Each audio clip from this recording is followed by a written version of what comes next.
Hi everyone, my name is Meredith Shin, and today I will be presenting on the gut microbiome and how it influences ecological niche differentiation. And more specifically, we'll be looking at how microbial composition plays an important role in habitat and dietary adaptations among host species. So I'm going to start with the key details that deal with this article, or the bottom line upfront information.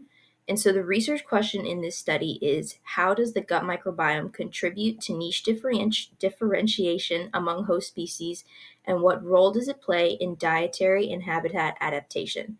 And so to put it in simpler terms, this question is basically asking how bacteria in the gastrointestinal system of various species, and this can be animal or human, are able to control specific diet makeup of their host.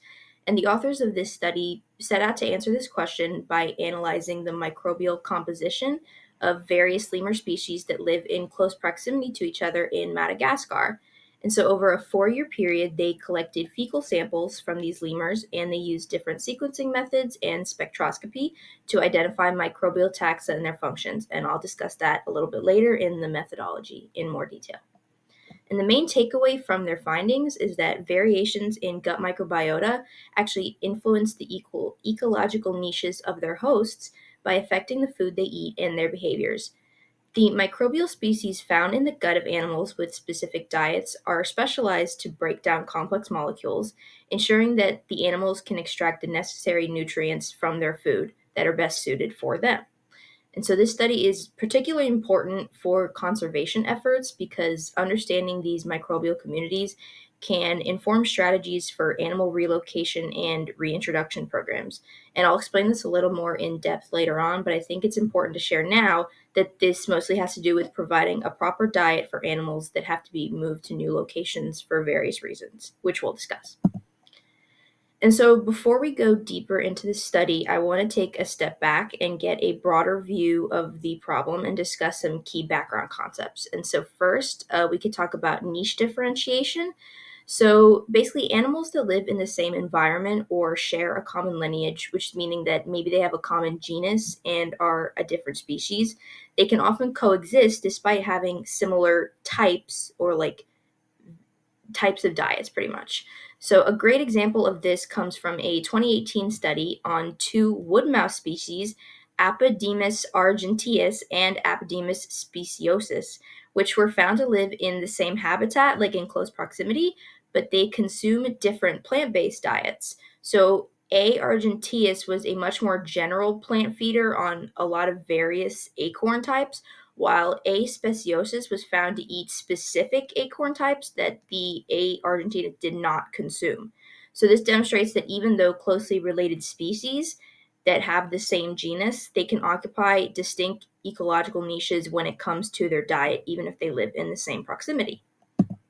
And so next we can understand what gut microbiome are, and we're going to talk about that. And so the bacterial species that inhabit the intestinal tract play a really important role in digestion and immune response. So there's research by Hirano and Nakase in 2021, and it highlights how these microbes assist in digestion and synthesis of important compounds that we can't create ourselves. For example, the metabolites that I have listed in the picture on the slide, which are short chain fatty acids, conjugated linoleic acids, which are the CLAs, and various amino acids. These are all important molecules that help with immune response, the regulation of body fat, and energy production, and other different pathways that are really important.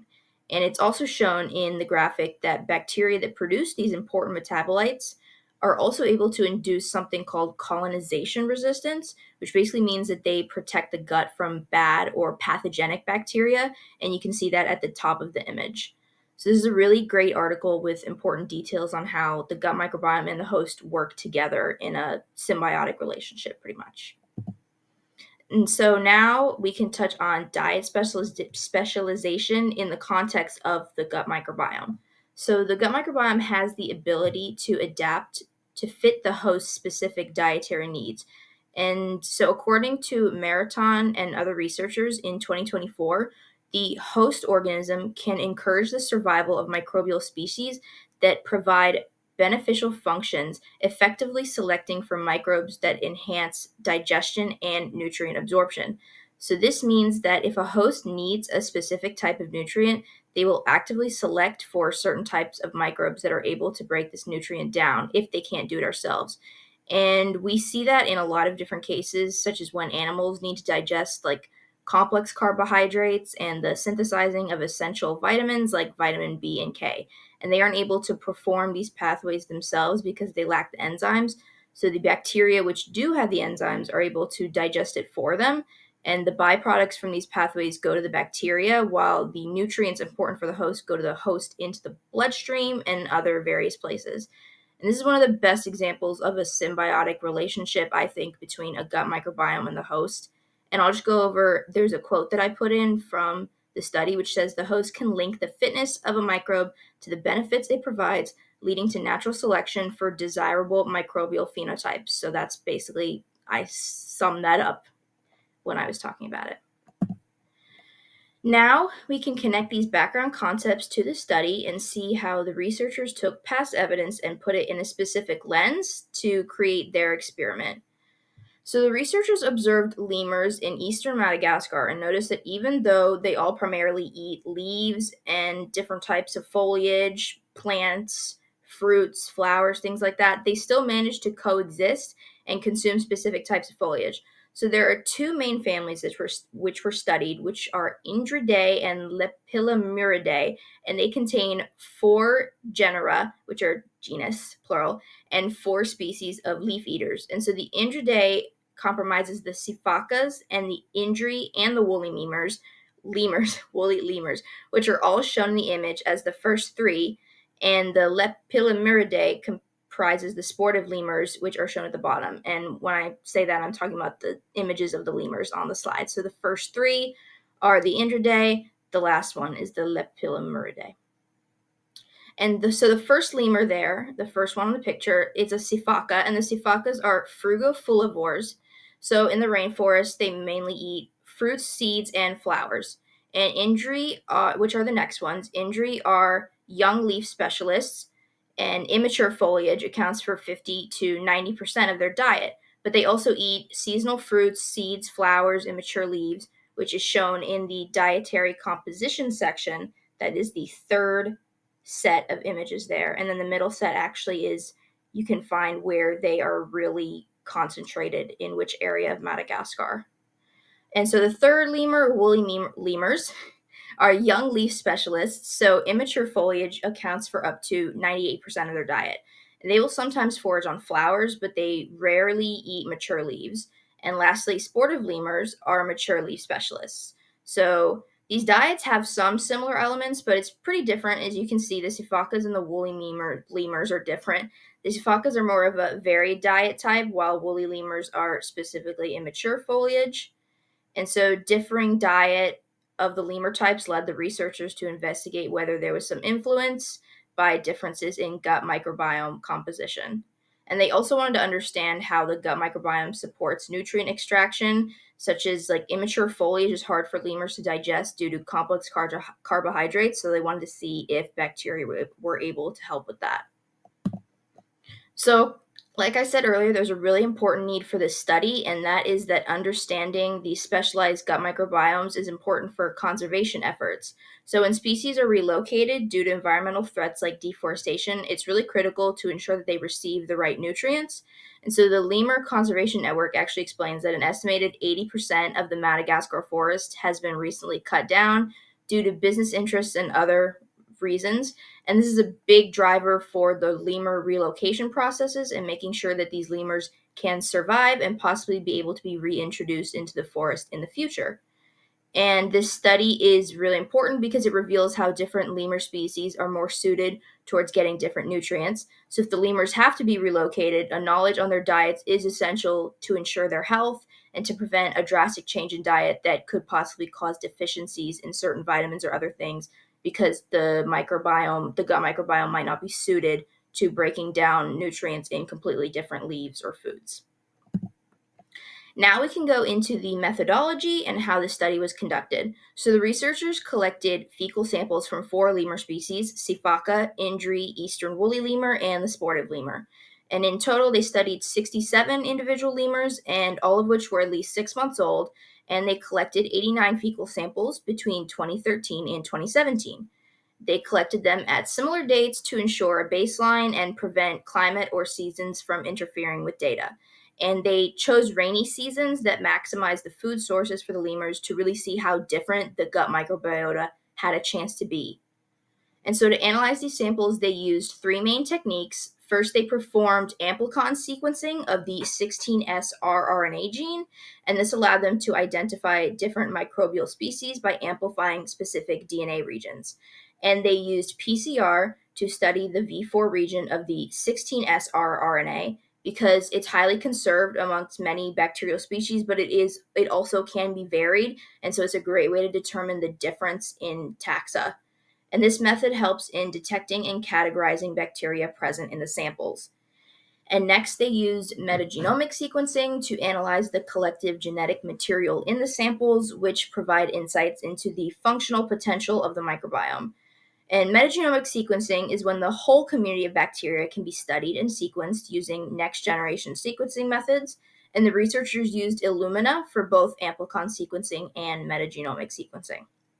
Also, they only used the Sifaka and injury samples for metagenomic sequencing because there was more information available about the species' feeding ecology. Finally, they applied nuclear magnetic resonance spectroscopy, or NMR, to determine the molecular structures of metabolites present in the gut, giving a detailed view of metabolic activity. NMR spectroscopy basically uses the magnetic properties of an atomic nuclei to determine the structure of the molecule like as a whole. So basically each atom is identified and its signal is kind of written on a graph, and different each different molecule can have a different signal. And so the researchers would analyze the signal in a graph. It's like if you've seen it, you know what it looks like.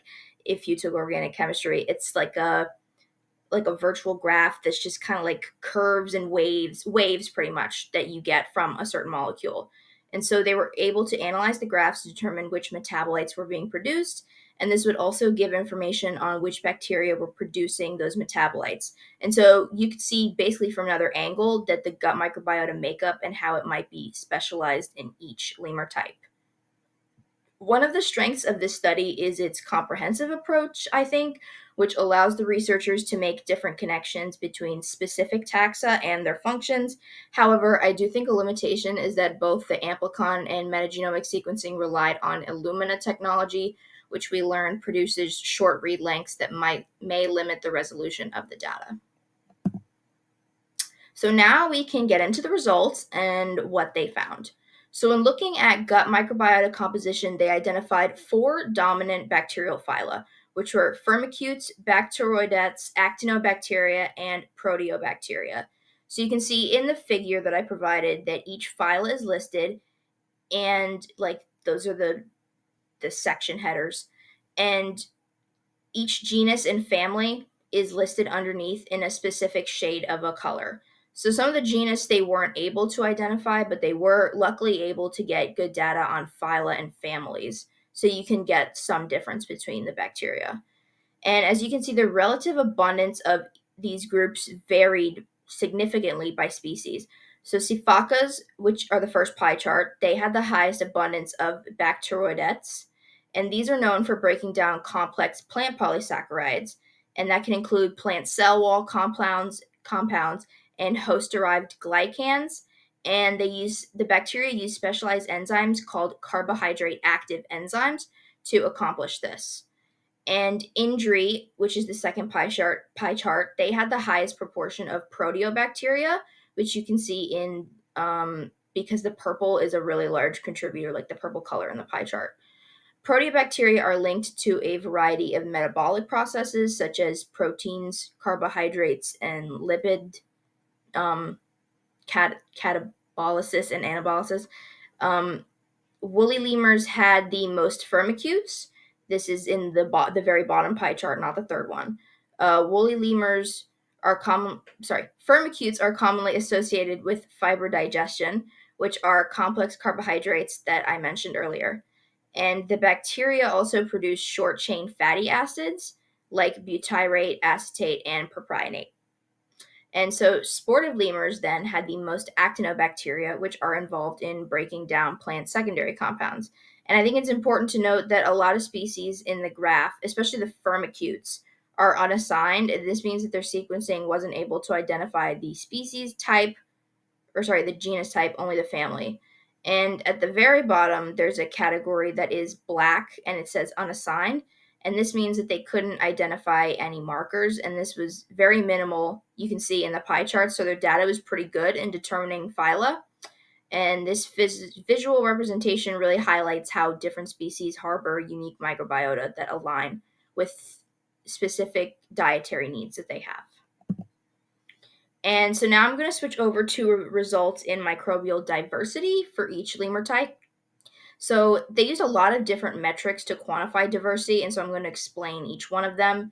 So they analyzed alpha diversity and beta diversity using ASVs, Shannon's H index, and Faith's phylogenetic diversity. ASVs are amplicon sequence variants, so this would obviously come from the amplicon sequencing. Shannon's H index is a commonly used measure of microbial diversity, and it includes bacterial communities, and it considers how both the number of species and how evenly they are distributed contributes to diversity. And finally, Faith's phylogenetic diversity is a way to assess biodiversity not just by the number of species present, by how much evolutionary history those species represent, which is pretty interesting. Also, which alpha and beta diversity, which you can see are like the top rows and the bottom rows, they're split apart. So alpha diversity refers to the species diversity within a single community. So basically saying how many species, different ones, are in a certain community, while beta diversity is seeing how different these species really are from each other. And as you can see, the sifakas had the highest alpha diversity. They're the yellow dots on the graphs. And this means they had the most diverse number of species making up their gut microbiome, while the Indri had the least alpha diversity. And the woolly lemurs had the most beta diversity, which means that the species were most different from each other, like the bacterial species. And you can see that in the middle graphs with the kind of like bluish green colors being really high up at the top. We're looking at the y-axis values for this. And finally, at the very bottom, there's also a pairwise comparison, which takes alpha and beta diversity both into account. And in terms of gut microbiome diversity, the sifakas had the most homogenized microbial communities, meaning that their gut microbiota were more similar across different individuals. And in contrast, sportive lemurs had the most heterogeneous communities, meaning that there was more variation among individuals. So now we can talk about bacterial function. So alpha and beta diversity were used as metrics to determine function, but this time we're looking at it in terms of the number of metabolic pathways. So alpha diversity would be the number of diverse pathways, while beta diversity would be the level of diversity of each of these pathways. And so they use the Bray-Curtis dissimilarity metric, which uses a summation formula to determine the level of difference between metabolic pathways. And now, again, this metabolic data was only done on sifakas and Indri, like I said before, because there's more data on their eating habits. And as you can see, the sifakas had the greater alpha diversity in their pathways, meaning that they had a greater number of different pathways, and the Indri had more beta diversity, meaning that their pathways were more diverse from each other. So this information is from the y-axis, like I said, because that's where the metric was placed. And just for more information, the x-axis is NMDS1, which is basically a way to turn data into like a two-dimensional view. So it's just a way to space out the values. And this information was gathered based on 145 metabolic pathways. And so now we can look at how the lemurs were suited to a specific metabolic pathway, and that's in the bottom three graphs. So the researchers found that sifakas are more suited for rhamnose degradation and heterolactic formation, while Indri are better adapted for galactose degradation and mixed acid fermentation. And interestingly, sifakas lacked pathways for breaking down certain plant secondary compounds, while Indri had 11 pathways for degrading aromatic compounds, which are cyclic planar molecules, so they're basically in a ring. And you can see that Indri are better suited towards PSC degradation, which are plant secondary compounds, and this is shown in both P-cymine pathways and cinnamate pathways. and that's in the bottom right graph. You can see they're split up into two different halves. And a really important connection that I drew from all of this, especially this figure, is that injury are more suited for significantly varying pathways that I listed, and this coincides with the data that they had higher beta diverse species, which is a great way to connect all of that together. And so now we can look at the metabolic results. And the first graph is a linear discriminant plot, which basically shows how different the metabolites are in each species. And so the more varied y-axis values means more diversity. So Sifakas had the most diverse metabolites in their samples. And I think it's what is kind of more important, I think, than the linear discriminant plot are the bottom graphs, which show the relative concentration of each type of short chain fatty acid, branched chain amino acid, and plant secondary compound derivative. So injury had the most acetate, butyrate, total phenolics, and fluoric acid. And by the way, all of this information is gathered through the NMR spectroscopy. And Sifakas had the most propionate and trimethylene, while sportive lemurs had the most isoleucine, leucine, and valine. And overall, the main takeaway of these graphs is that the researchers found that injury and Sifakas had the highest concentrations of short chain fatty acids, which are crucial for energy metabolism and gut health. Meanwhile, woolly lemurs and sportive lemurs had the highest concentration of branched chain amino acids, which are important for protein metabolism and muscle maintenance. Injury and Sifaka also had the highest concentrations of PSC derivatives, which are plant secondary compound derivatives, but these also have some significant error bars, as you can see the bottom graphs, the bars off of the colored values. So they're less sure about those than the other concentrations, but the values are still significantly different. So I think it's important to infer and include. Now, after we've analyzed all the data, we can bring it all together and discuss the meanings behind each finding. So this study did support the hypothesis that similar host species maintain distinct gut microbiomes, metagenomes, and metabolomes to allow for niche differentiation. And we saw this in the differing types of taxa, the significant diversity values, and the differing values in metabolite concentration.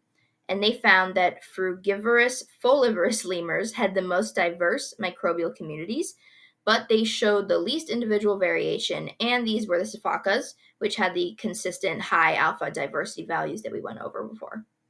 And mature leaf specialists, which were the sportive lemurs, they had lower species diversity, but they were enriched in taxa associated with breaking down branched chain amino acids, and we saw that in their concentration of isoleucine, leucine, and trimethylamine.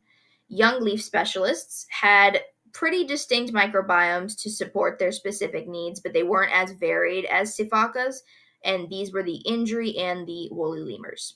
And if you can recall, the injury had consistently higher beta diversity values than the Sifakas, and this means that they can represent the young leaf specialists in having more diverse types of bacterial species.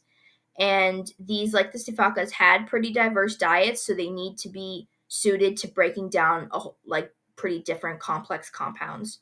And so overall, these species all had very different taxa in their gut microbiomes, and this is a great identifier for adaptation to dietary needs and how that can cause dietary niches to arise. So what does all of this information mean? This means that the gut microbiome is not just a passive player in digestion, it's an active driver of ecological adaptation and niche differentiation, and it's able to fulfill needed roles that deal with complex compound breakdown and nutrient synthesis. And the gut microbiome taxa can change drastically based on what nutrients the host needs. The symbiotic relationship between host and bacteria shows the importance the gut microbiome has on various bodily processes. Next, this study underscores the importance of integrating microbiome research into broader ecological studies, and it also highlights the necessity of considering gut microbiome composition when planning conservation strategies, particularly for species facing habitat loss. The difference in nutrients that are needed for each species is, I think, a huge factor in curating diets for relocated lemurs and possibly a lot of other species that face relocation due to deforestation. And then finally, some future research paths that I think could be to study. how environmental changes or shifts in a host diet can impact taxa in the gut microbiome, and in turn, how this taxa shift affects host adaptation. Also, I think it might be interesting to study if microbiota transplantation methods, such as fecal transfer, could possibly help lemurs adapt to new habitats where they might have a lack of specific foliage that make up their diet.